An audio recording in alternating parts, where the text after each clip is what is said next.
नमस्कार। मैं हूं आपका दोस्त प्रशांत रमन रवि और आप देख रहे हैं मेरा YouTube चैनल हिंदी दुनिया। दोस्तों, आज के इस वीडियो में मैं आपको एक ऐसी कहानी सुनाने जा रहा हूं जिस कहानी को सुनने के बाद आपके दिल की दुनिया के भीतर एक तूफान आएगा और वो तूफान बहुत जल्द बदल जाएगा खामोशी में। आप अपनी उस खामोशी को आवाज देना चाहेंगे लेकिन फिर आपके पास शब्द नहीं होंगे। तो सुनिए एक बेहतरीन कहानी रविन्द्रनाथ ठाकुर की जिसका नाम है पोस्ट मास्टर। पोस्ट मास्टर की पहली नियुक्ति उलापुर गांव में हुई थी। हालांकि गांव छोटा सा था पर पास ही एक नील की फैक्ट्री थी और उसके अंग्रेज मालिक ने यहां किसी तरह एक डाकघर खुलवा लिया था। हमारे पोस्ट मास्टर कलकत्ता के निवासी थे। इस दूर गांव में आकर वह बिना पानी की मछली की तरह तड़पा करते थे।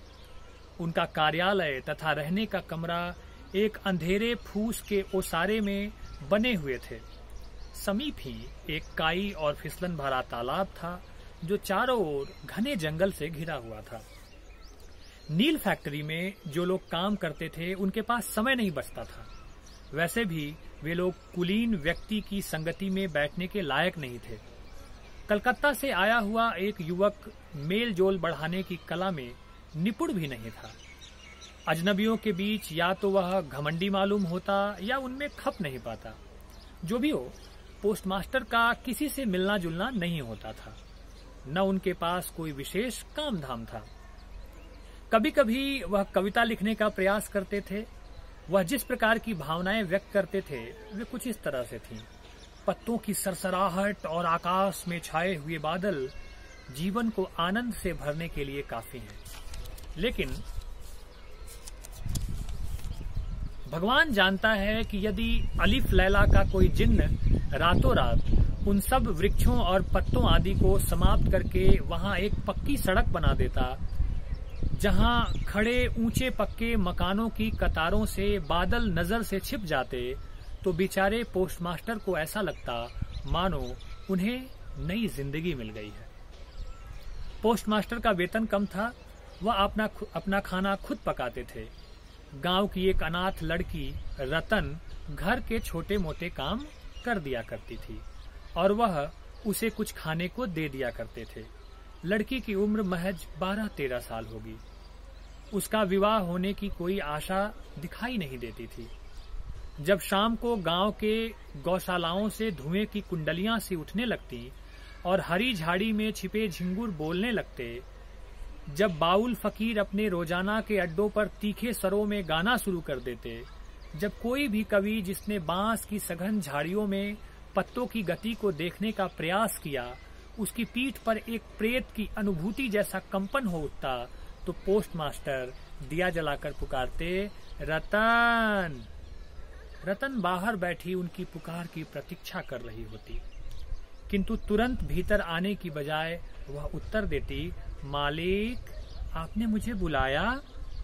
पोस्ट मास्टर पूछते, तू क्या कर रही है?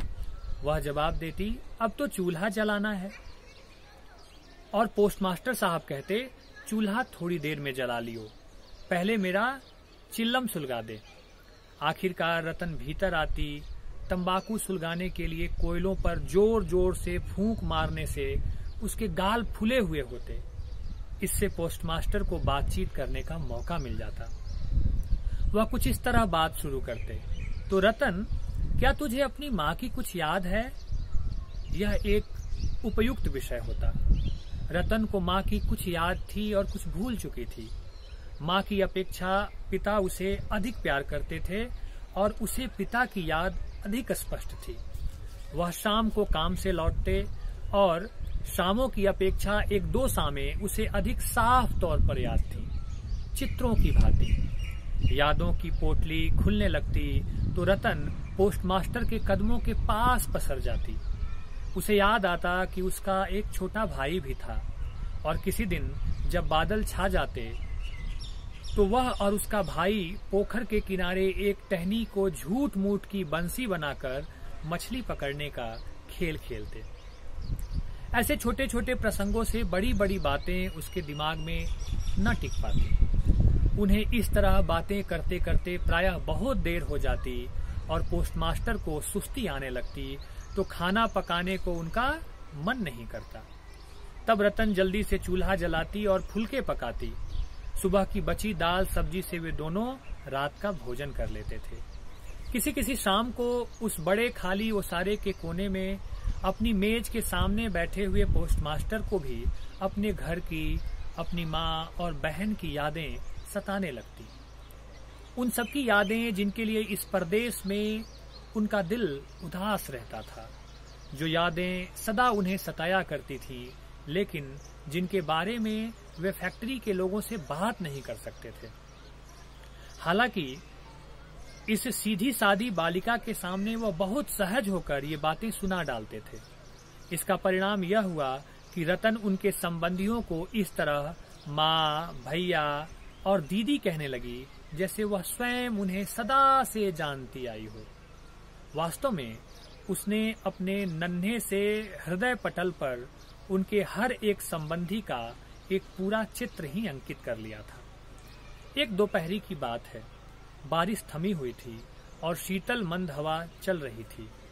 तेज धूप में भीगी हुई घास और पत्तों से उठने वाली गंध देह पर ऐसी लगती थी मानो थकी हुई पृथ्वी का गर्म निश्वास हो।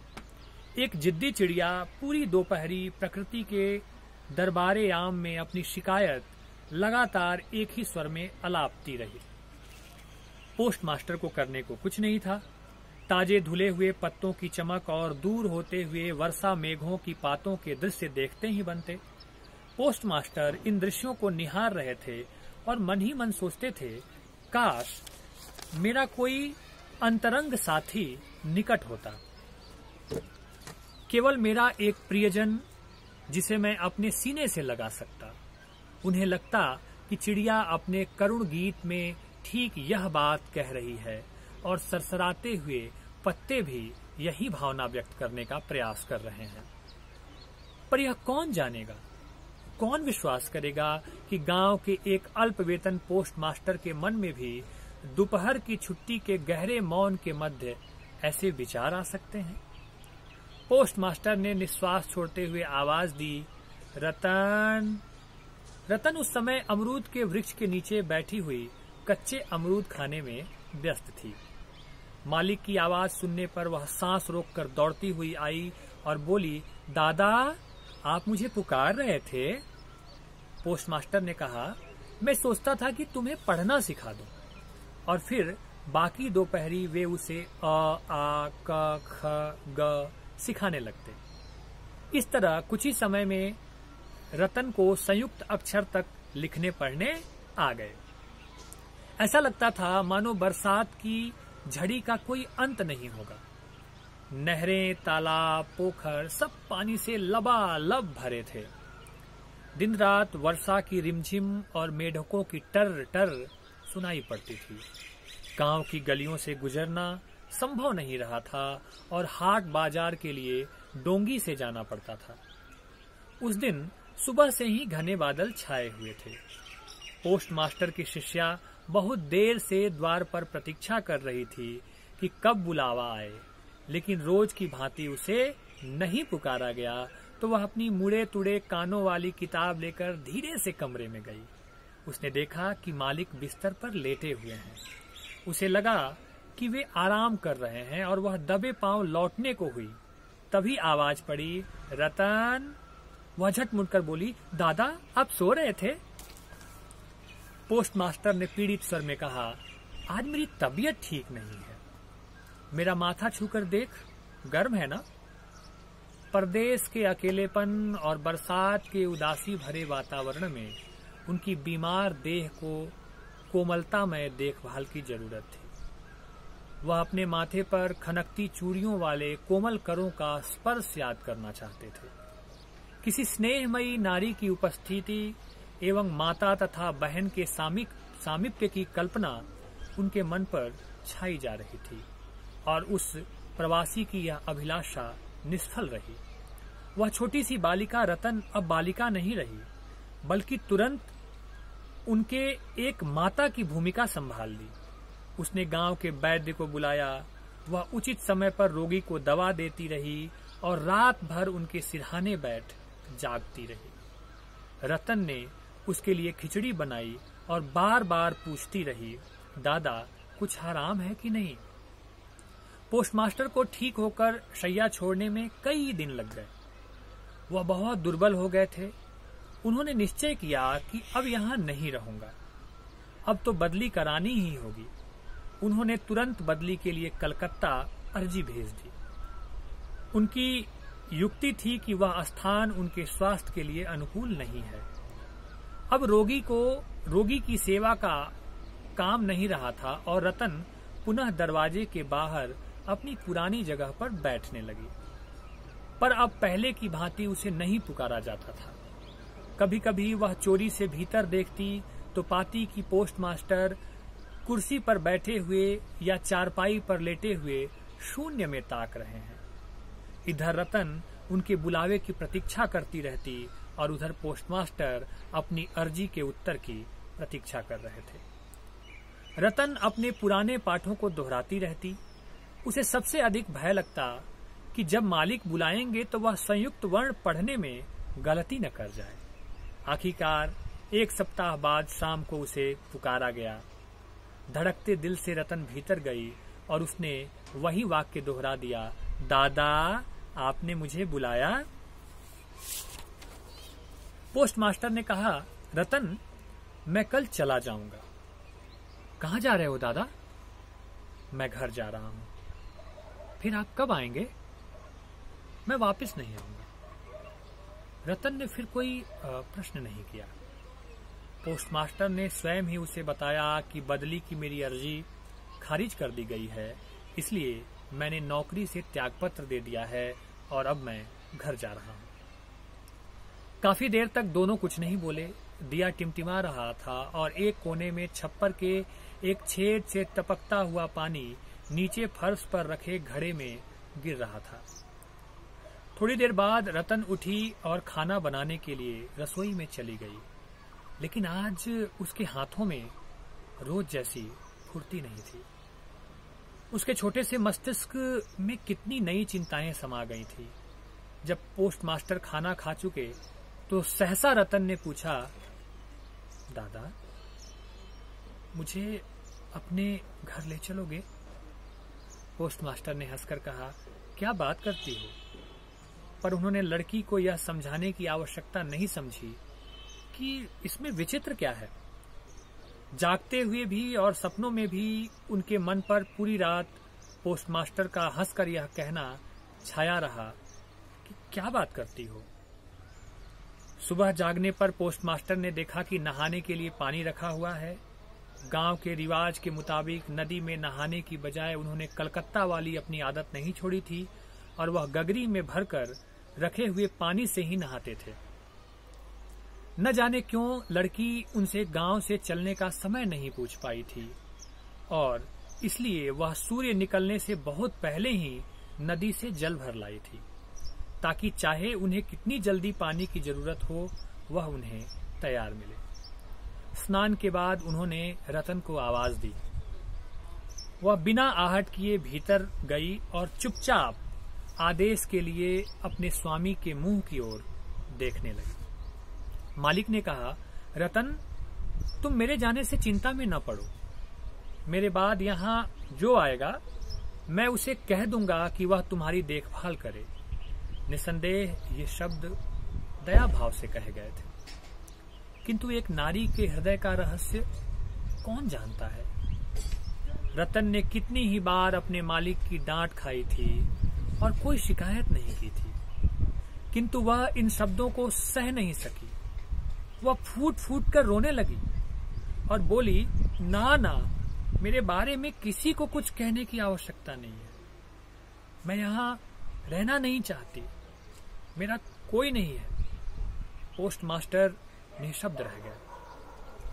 उन्होंने रतन को इस रूप में कभी नहीं देखा था। समय पर नया पदाधिकारी आ गया और पोस्टमास्टर ने उसे चार्ज देकर विदा होने लगे। चलने से पहले उन्होंने रतन को बुलाकर कहा, ये लो थोड़े से पैसे, मुझे आशा है इनसे तुम्हारा कुछ दिन काम चल जाएगा। उन्होंने अपनी जेब से पूरे महीने का वेतन निकाला और यात्रा व्यय के लिए थोड़े से पैसे ही अपने पास रखे। रतन इस पर उनके पैरों में गिर पड़ी और रोते हुए बोली, दादा मेरी विनती है, आप मुझे कुछ न दो, मेरे लिए कोई तकलीफ न करो। और फिर वह तेजी से उनकी आंखों से दूर हो गई। पोस्टमास्टर ने दीर्घ श्वास लिया, मोटे कपड़े का अपना थैला उठाया, छतरी कंधे पर लटकाई और धीरे धीरे नाव में बैठने के लिए चल पड़े। एक आदमी उनका रंग बिरंगा टीन का संदूक लिए साथ चल रहा था। जब वह नौका में बैठ गए और नौका चल पड़ी, भारी वर्षा से उफनती नदी धरती के उमड़ते हुए आंसुओं की धारा की भांति नौका के पार्श्वों पर सिर पटकने और सुबकने लगी, तो उन्हें अपने हृदय में एक पीड़ा सी अनुभव हुई। गांव की एक लड़की, उसका दुखभरा चेहरा उनके लिए मानो स्वयं धरती माता के गहन, व्यापक और अव्यक्त दुख का प्रतीक बनकर रह गया। पल भर के लिए उनकी इच्छा हुई कि लौट जाएं और इस संसार द्वारा तिरस्कृत उस अनाथ कन्या को अपने साथ ले चलें। किंतु जब तक नौका के पाल में हवा भर गई थी और नौका उफनती हुई नदी के मझधार में पहुंच चुकी थी, गांव पहले ही पीछे छूट चुका था और उसके बाहर शमशान दिखाई दे रहे थे। अतः तेजी से बहती हुई नदी के वक्ष पर तैरता यह यात्री दार्शनिक विचारों द्वारा अपने मन को सांत्वना देने लगा कि संसार में असंख्य लोग मिलते हैं, असंख्य बिछड़ते हैं। मौत भी तो है जो सभी को हमसे छीन लेती है और जिसके बाद कोई नहीं लौटता। किंतु रतन तो दर्शन शास्त्र नहीं जानती थी। वह आंसुओं में डूबी हुई पोस्ट ऑफिस के समीप भटकती रही। शायद उसके मन में अब भी यह आशा छिपी थी कि उसके दादा लौट आएंगे और शायद इसलिए वह वहां से दूर नहीं जा सकी। वह वहीं भटकती रही। आह, कैसी होती है मानव हृदय की नासमझी। लेकिन दादा नहीं लौटे। शुक्रिया।